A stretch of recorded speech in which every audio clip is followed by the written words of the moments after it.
आप सभी का हमारे नए YouTube चैनल शास्त्र ज्योति में स्वागत है। आज से हम कौमार वृत्ति या बाल रोग सब्जेक्ट स्टार्ट कर रहे हैं। इस चैनल पर BMS UG के सभी सब्जेक्ट की क्लासेस आपको बिल्कुल फ्री में मिलेंगी। तो आप सभी से रिक्वेस्ट है कि हमारे चैनल को सब्सक्राइब और सपोर्ट जरूर करें। चलिए स्टार्ट करते हैं कौमार वृत्त की परिभाषा के साथ। इसके अलावा इस वीडियो में हम कौमार वृत्त के कुछ ग्रंथ के नाम, अष्टांग आयुर्वेद में कौमार वृत्त का स्थान, काश्यप संहिता का परिचय और काश्यप संहिता के अनुसार आयुर्वेद अवतरण देखेंगे। ये slides global Ayurveda PG book से ली गई है। बहुत ही अच्छी किताब है। इसके अलावा इसमें जो जो पॉइंट्स नहीं हैं या अलग से बताने की ज़रूरत है उसे हम इसमें ऐड करेंगे, इमेजेस ऐड करेंगे और आपको कॉन्सेप्ट के साथ ट्रिक से चीज़ों को समझाने की कोशिश करेंगे। मेरा आप सभी से रिक्वेस्ट है कि वीडियो को लाइक करें और चैनल को सपोर्ट करें।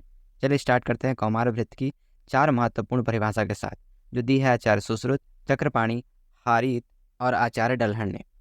सबसे महत्वपूर्ण परिभाषा आचार्य सुश्रुत की है, जिसमें 4 महत्वपूर्ण बातें आचार्य सुश्रुत ने कही हैं। कौमार वृत्ति नाम, पहला कुमार भरणम, दूसरा धात्री क्षीर दोष संशोधनार्थम, तीसरा दुष्ट स्तन्य और चौथा ग्रह समुत्थानम च।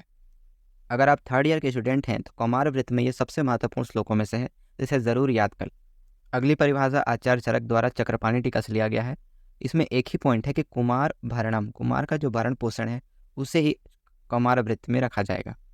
कुमारस्य भरणम अधिकृत्य कृतम तंत्रम कौमार। ये छोटी छोटी एक लाइन की डेफिनेशन PG के एग्जाम में डायरेक्ट पूछी जाती है और इसका रेफरेंस पूछ लिया जाता है, इसलिए भी ये बहुत ही इंपॉर्टेंट हो जाता है।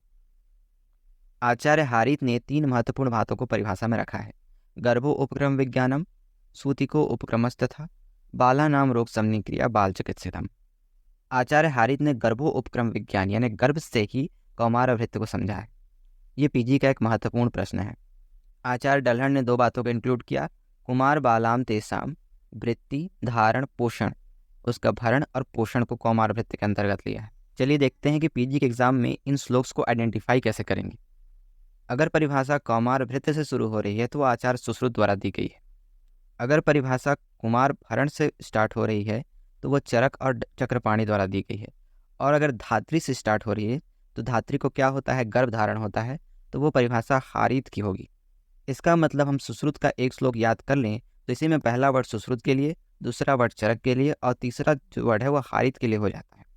आचार्य डल्हड़ की परिभाषा इतनी इंपॉर्टेंट नहीं है, फिर भी आप इसे अलग से ध्यान रखिए। दूसरा बिंदु है कौमार वृत्त संबंधित ग्रंथ एवं लेखक।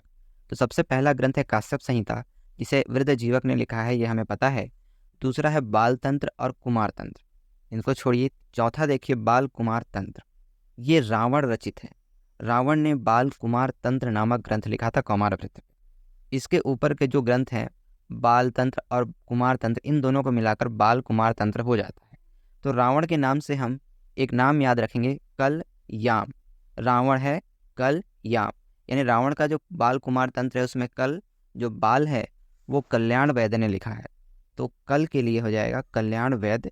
और कुमार तंत्र किसने लिखा है, यामिनी भूषण ने लिखा है। तो जो कल याम का याम है वो दूसरा वर्ड है, रावण के ग्रंथ के दूसरे वर्ड का ग्रंथ है कुमार, वो लिखा है यामिनी भूषण ने। तो एक रावण के ग्रंथ से आप 3 ग्रंथ याद रखेंगे, बाल कुमार तंत्र से बाल तंत्र, कुमार तंत्र, कल्याण वैद्य और यामिनी भूषण। अगला ग्रंथ है अभिनव कौमार वृत्त। अभिनव हम भगवान श्री कृष्ण को कहते हैं। अभिनव से आप राधा याद रखेंगे, यानी कृष्ण से राधा, तो राधा नाथ इनके लेखक हैं। अगला ग्रंथ है कुमार तंत्र समुच्चय, जिसने लिखा है रमानाथ द्विवेदी ने। तो हम समुच्चय से ध्यान रखेंगे, समूचे जगत में राम है, तो राम से याद रहेगा रमानाथ द्विवेदी। अगला है कुमार संभव, जो कि लिखा है कालिदास ने। तो हम जानते हैं कालिदास बचपन में मूर्ख थे, बाद में उन्होंने बड़े बड़े कामों को संभव किया है, तो कुमार संभव के लेखक है कालिदास। एक अगला ग्रंथ है जो कि है कौमार वृत्त। कौमार वृत्त सब्जेक्ट में कौमार वृत्त नामक ग्रंथ किसने लिखा है, तो ये लिखा है रघुवीर प्रसाद जी ने। और ये महत्वपूर्ण प्रश्न है, तो कौमार वृत्त को हम कौमार वृत्त समझ लें, इसके नाम में थोड़ा करेक्शन कर लें वृत्त, तो वृत्त से वीर ध्यान रख के हम कौमार वृत्त को रघुवीर प्रसाद जी ने लिखा है याद रख लेंगे। अगला है कौमार वृत्त संबंधित अन्य ग्रंथ।